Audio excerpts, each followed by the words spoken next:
ये है मेरी मोहब्बत का सबूत। आ गया यकीन? मोहब्बत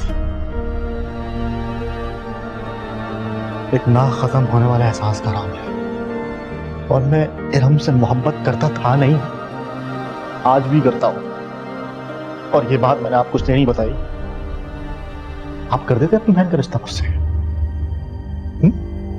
बताइए, आप एक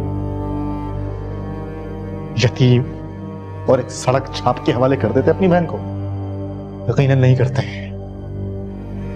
आप अमीर लोग अपनी रिश्तेदारी अपने बराबर के लोगों में करते हैं, और ये बात मैं अच्छी तरह जानता था। दूर कर देते आप मेरी इरम को मुझसे। दूर तो वो अब भी हो गई है तुमसे। हाँ, दूर तो अब भी मुझसे हो गई।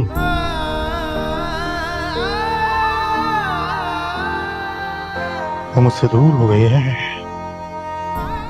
तो मैं जिंदा हूं। क्यों जिंदा हूं मैं? अब तक मरा क्यों नहीं? मुझे तो अब तक मर जाना चाहिए था। आलम साहब, मार दे मुझे। आप मुझे मारते हैं और ले ले अपनी बहन का बदला।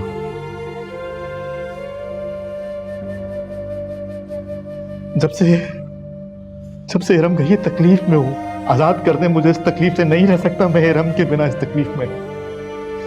जब से इरम मुझसे दूर हुई है। कहां जा रहा है? कहां जा रहा है? मार दे मुझे, मत छोड़ के दे मुझे इस तकलीफ में। आलम साहब, ले ले मुझसे अपनी बहन का बदला। मारे, मत छोड़े मुझे इस तकलीफ में। कहां जा रहे?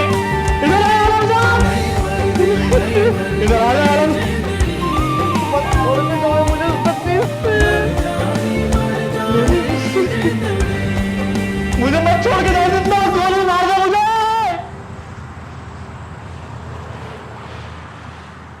ये सारी बातें ये मुझे पहले भी बता चुका है, और मैंने खुद भी छानबीन की है। ये वाकई 3 साल मेंटल हॉस्पिटल में रहकर आ चुका है। अब आगे जैसे तुम बोलो। मैं क्या बोलूं यार, मुझे तो समझ नहीं आ रहा कि मैं उसे क्या सजा दूं,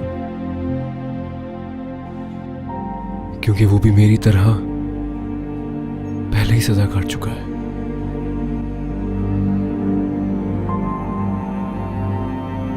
अगर तुम मेरी जगह होते तो क्या करते? आलम, बाज गलतियों को सजा दिए बगैर भी सुधारा जा सकता है। मतलब मेरे ख्याल से तो वीरम की शादी उससे कर दे।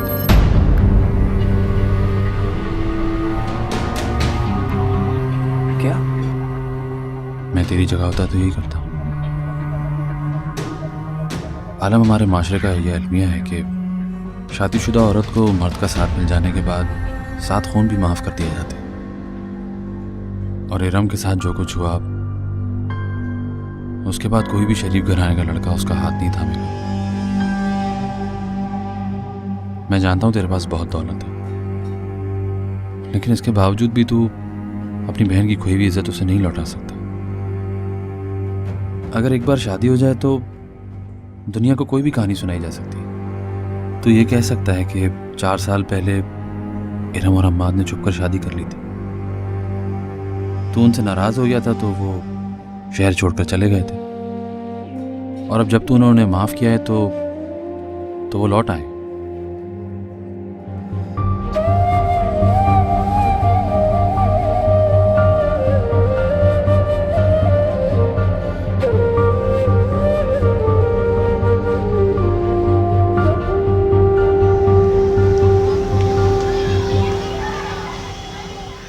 वैसे मुझे कोई हक नहीं है इस तरह की बात करने का, लेकिन एक सवाल मेरे जहन में काफी अरसे से घूम रहा है।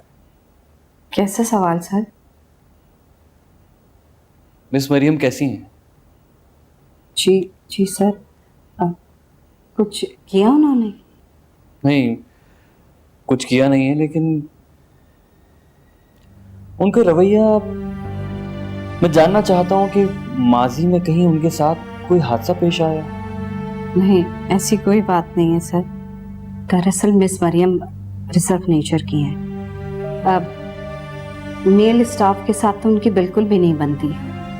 एक मर्तबा किसी मेल स्टाफ ने उनके साथ मजाक किया था तो वो इतना गुस्सा हुई थी कि उन्हें संभालना मुश्किल हो गया था हमें। स्ट्रेंज। मुझे कहना तो नहीं चाहिए, लेकिन मिस मरियम मुझे काफ़ी पुरस्कार लगती हैं। और वो बच्ची जिसको वो अपनी भतीजी बताती हैं, मुझे तो वो उनकी भतीजी नहीं लगती।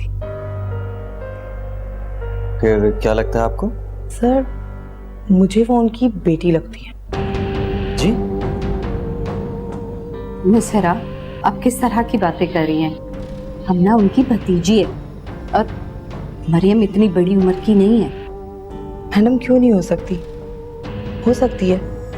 अगर मिस मरियम की शादी 16 या 17 साल की उम्र में हुई होगी तो उनकी बेटी इतनी बड़ी हो सकती है। रईस मिस हेरा, किसी के बारे में उल्टी सीधी बात करने की मैं कतई इजाजत नहीं दूंगी आपको। मरियम को मैं अच्छी तरह जानती हूँ। हम ना उनके भाई की बेटी है और उनका भाई किसी केस में कराची की जेल में है। किसी के बारे में बोलने से पहले आप सोच लें तो ज्यादा बेहतर होगा। सॉरी मैडम, मुझे जो लगा वो मैंने कह दिया। और इंसान अपनी राय का इजहार तो कर सकता है ना। जी प्लीज, आपकी क्लास का टाइम हो रहा है, आप जाके अपनी क्लास अटेंड कीजिए। ओके।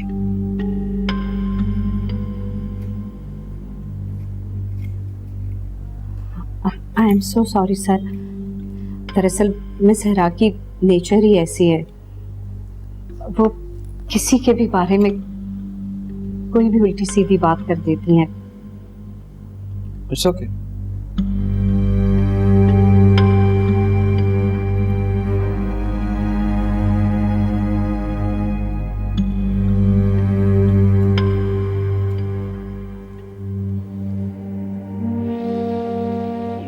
मैं जानता हूँ तेरे पास बहुत दौलत है, लेकिन इसके बावजूद भी तू अपनी बहन की खोई हुई इज्जत उसे नहीं लौटा सकता।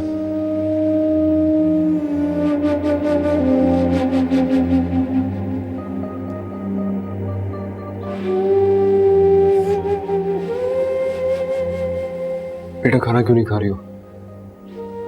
ये बिरयानी लो ना, तुम्हें तो बहुत पसंद थी। मेरी पसंद ना पसंद से क्या फर्क पड़ता? जो सब मेरे साथ हुआ, क्या वो मुझे पसंद था?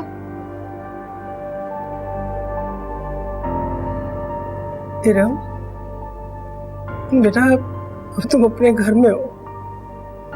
यहाँ वही होगा जो तुम्हें पसंद होगा।